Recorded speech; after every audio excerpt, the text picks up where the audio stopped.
Welcome members to another weekly update.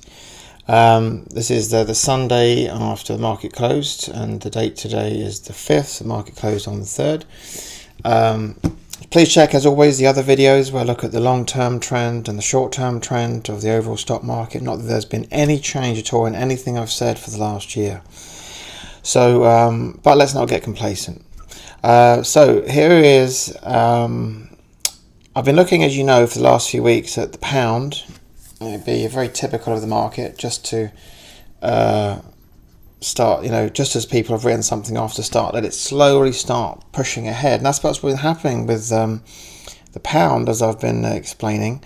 And I've just been looking, I've got what I've been looking for. And when you know, we've got a nice little trend line here with lots of touches going the right direction. And it's just closed right on it. So it's a nice little position here. There we see it. Let's look at the daily chart. And there it is. Nice little trend line there. And it's right on it right now. This is a great entry point for the pound. And if it breaks below that trend line, something like 126, something like that. So that's a trade. Now, this isn't just a currency trade, of course, and you can spread with this, you can do options, whatever. You can even just buy the ETF FXB, which is what I'm looking at here.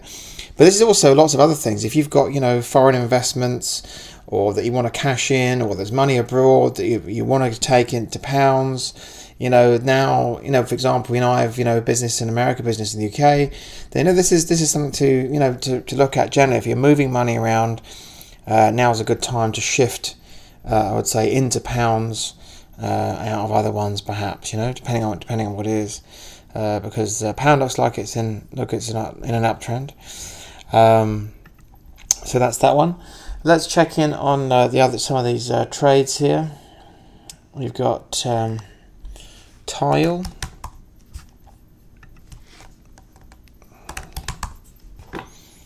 Yep, still going strong. This is where I was explaining I was going to get in around here. Lots and lots of opportunity to get in right on that support line. It was just kissing it so beautifully. It was irresistible. Got in there, up, corrected a little bit, but hung in there, which is really nice action. It just sprang back, and over the last few days it's been holding the high ground nicely. So that's a nice gain, and looking for more there. Pico. Same sort of thing as before. We've got this really nice tight little area of support there, intersecting with a rising moving average. Eventually she goes up, holds the ground, goes up again, and this week's just hanging in there nicely. Very good. Similar sort of picture, really. ANSS. Really good week for NSS, had good earnings, and there's that line, exactly the same story as before, only just a different pattern, In we get here, really, really nice action, just doesn't stop going on, and then boom, fantastic action right there. So there's a really nice gain there already, and it just needs to hold that high ground there, and no reason why I just can't keep even going higher. It's due for a call off, but we just can hold it up there. That's fine. TDOC. Yeah, this one's got to just bounce around in a bit. There's that sort of line around there. I mentioned this one last week, I think. Yeah, similar sort of thing here. It's sort of...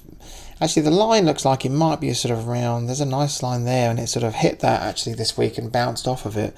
So you can see that's where there's support. Yeah, it was kind of around that was good opportunity this week, but that sort of areas where you'd want to get to this one if you weren't in already. Provided the opportunity to do so this week, which is what I was saying. There's our entry point. Yeah, I'm just looking at it now. Yeah, so there's the entry point, allowed us to get in, and that one should be good. W had a bit of a wobble, but it's pulled back since. That's the area of support I was giving it the benefit of the doubt with, and it's had a big volume day on selling, but the buyers came in. That's a strong sign, and it closed above the average, so that's fine. And then just holding on there, so that should just be because it was such a great chart as before. Something set it off there, probably earnings, and then There you go. There's that line, and look how beautifully it held that this week. I mean, look at that. That is really, really strong action. Buying came in right there, still on a collision course with that intersecting average, and it's right on that point actually. So it's not a bad entry point now, even actually. I was looking at some new ones here. Let's just go through these as I think aloud. I always like to start off with the weekly chart, so it gives me a bigger picture view. That's really what's going on with the daily action.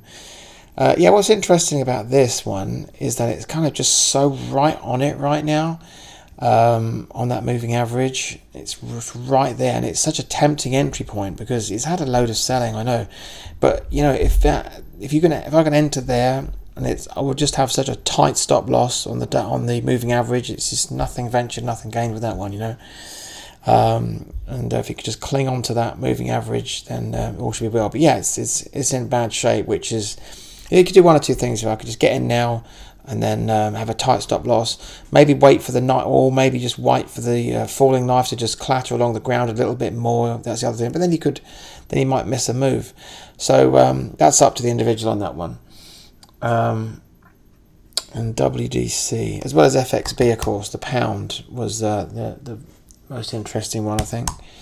WDC, yeah, there's another sort of nice clinging onto that rising moving average, and a nice diagonal trend there.